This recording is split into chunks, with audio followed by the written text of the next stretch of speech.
Allah Akbar. Allah Akbar. A broken bar. A muezzin whose call to prayer brought fear instead of peace because every time he gave the adhan, a young, unmarried girl from the village would suddenly die. No illness, no wounds, just the adhan, and then a funeral. 5 days, 5 adhans, and 5 young girls laid to rest. The real shock came when the village requested the same imam to lead their funeral prayers, and he outright refused. She was a sinner, he would say. I will not lead her janazah. Was it all just a coincidence, or was there a terrifying secret hidden behind it? Had the adhan lost its blessing, or was something sinister unfolding in the name of Allah? Today, I will tell you the horrifying truth behind this adhan, a truth that shook the entire village to its core. My name is Samira. My parents passed away when I was very young. I was just 16 years old when they left this world, and since then, I had been living with my grandmother. Our village was small, with a sparse population,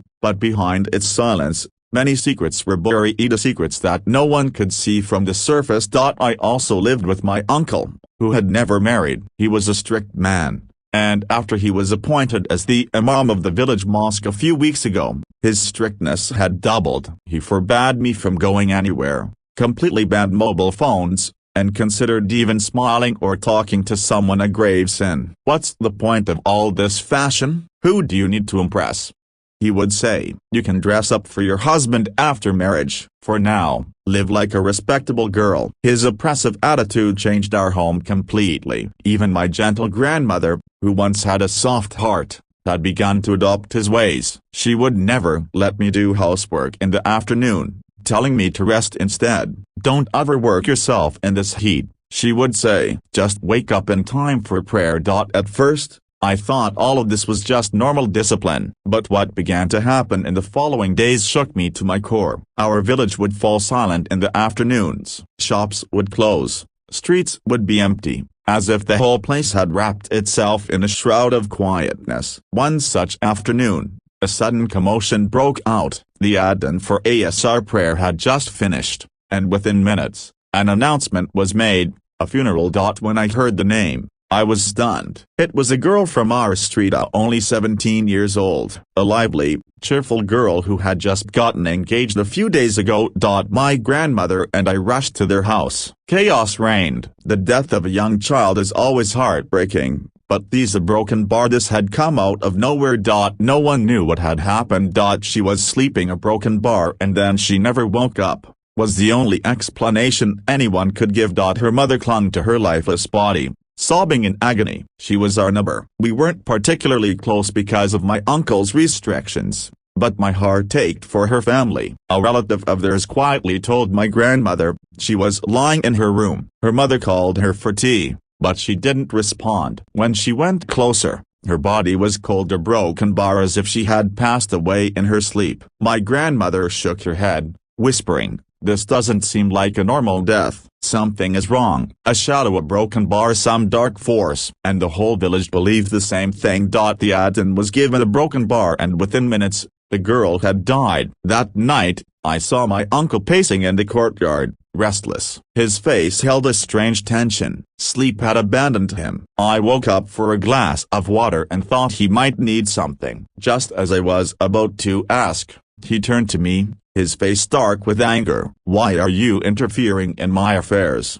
he barked. "If I need something, I'll take it myself." His harsh tone sent shivers down my spine. I was already afraid of him. This made it worse. I quietly returned to my room, tears in my eyes. The next day, the same scene repeated itself. The adhan for Asr was given. Moments later, wails filled the streets. And this time a broken bar. The cries were closer. "Go to the rooftop and see where it's coming from," my grandmother said. I rushed up and froze. The screaming was coming from the house directly opposite ours. Another young girl was dead. My grandmother's voice trembled from below. "Oh, Allah, broken bar. Yesterday, we buried Dunia, broken bar, and today, an Athra, broken bar. At the same time, a broken bar." We hurried to the house. The moment we entered, my heart stopped. This girl was the only daughter among 7 brothers. She was her parents' treasure, their answered prayer after years of longing. Her father was unconscious from grief, collapsed on a charpoy. Her mother's cries tore through the air. I couldn't control my own tears. This girl a broken bar, she was my age. We had studied together in school. She lay there as if she were only asleep, and no wounds, no illness, no sign of suffering. A silent, unexplained death. That evening, my grandmother told my uncle about the death. You should go off for your condolences. They are our numbers, she said, but he waved a dismissive hand. It's time for prayer. Besides, they have Sansa, they'll manage on their own. Then he added, and anyway, I already refused to lead the funeral prayer. Grandmother was shocked. Refused? A funeral prayer is a good deed. My uncle turned away. That girl was a sinner. I cannot lead her janaza. Grandmother's eyes filled with anger. You call yourself a servant of Allah, yet you speak such words. Don't you fear him? But my uncle, indifferent, simply picked up his prayer mat and left for the mosque. The next day, another funeral. And another. 3 days. 3 deaths, all young, unmarried girls. All right after the Azan, fear gripped the village. Whispers spread like wildfire. Ever since Rush began giving the Adhan a broken bar, young girls have been dying. People began avoiding him. Eyes filled with suspicion followed him wherever he went. And then, one night a broken bar, I discovered the truth. At first, I thought about telling my grandmother everything. Maybe she would support me, but she was always worried about my safety. She would have immediately refused, so I decided to act on my own without telling anyone. Fear gripped my heart, but I knew this was necessary. I went straight to the school principal as someone who always treated me like his own daughter. He was an educated and respected man in our village, known for his kindness towards girls. I told him everything. He was shocked. You suspect your own uncle? I replied seriously, yes, I do. And if tomorrow I am accused of anything, I want you to testify that I was only searching for the truth. The principal looked at me for a moment and then said, don't worry, do what you must, but gather evidence. I am with you. I also have ties with the policia. I will speak to them. That day, I began keeping a close watch on my uncle. The entire day, everything seemed normal and nothing suspicious. But as the evening prayer time approached, he left for the mosque. I followed him from a distance. The village was eerily silent. Doors closed, streets empty. Even the mosque seemed deserted. Before performing ablution, my uncle was speaking to someone on the phone. Hiding behind a wall, I listened. He was saying, the house is at the back. There's a way in. I've broken the window lock. The girl is sleeping. Go inside, finish the job, and leave quickly. My legs trembled. He was plotting someone's murder. I ran as fast as I could and informed the principal. He rushed with me, and a police officer joined us. When we reached the house, the sight was horrifying. A man was inside, attacking a young girl. He was striking the back of her neck, a deadly spot where a single blow could cause unconsciousness or death. This was the same method used in previous murders. We arrived just in time. The girl's life was saved, and the killer was caught. Upon investigation, it was revealed that he was a close friend of my uncle and had been committing these crimes on his orders. He confessed,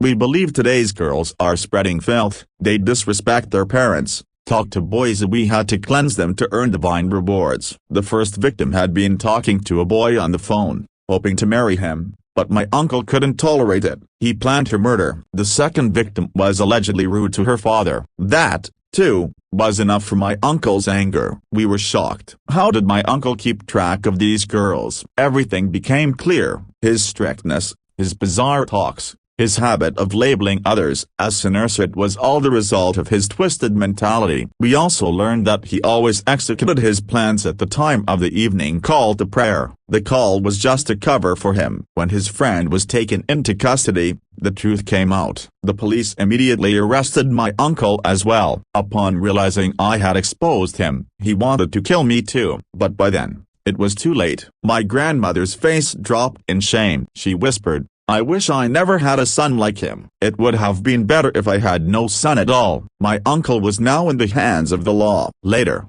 it was revealed that he was suffering from a psychological disorder. He was obsessed with crime stories, mothers killing sons, sisters killing brothers. Slowly, his mind completely deteriorated. He despised women, avoided marriage, and considered himself a guardian of morality. But in reality, his actions were nothing but madness and cruelty. The village praised my bravery. Everyone said, if you hadn't taken a stand, who knows how many more girls would have been sacrificed. Shortly after, the most respected and wealthy family in the village proposed marriage for me. It was Chaudhry Sahib's son. This girl is brave and wise. Our family needs a daughter-in-law like her, they said. I married a noble, understanding, and respectable young man, beginning a new chapter of my life. I took my grandmother with me, and now we live together in a grand mansion. God gave me more than I had ever dreamed of. When a person speaks the truth, stands firm against injustice,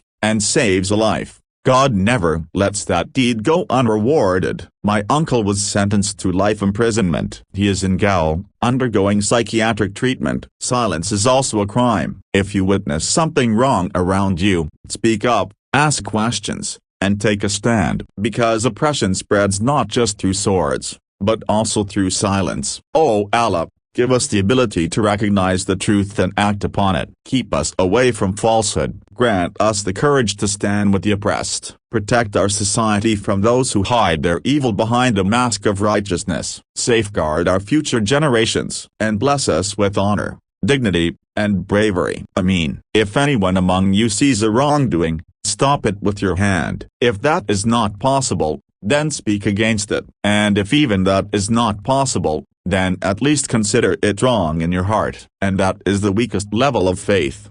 Sahih Muslim oppression will appear as layers of darkness on the Day of Judgment.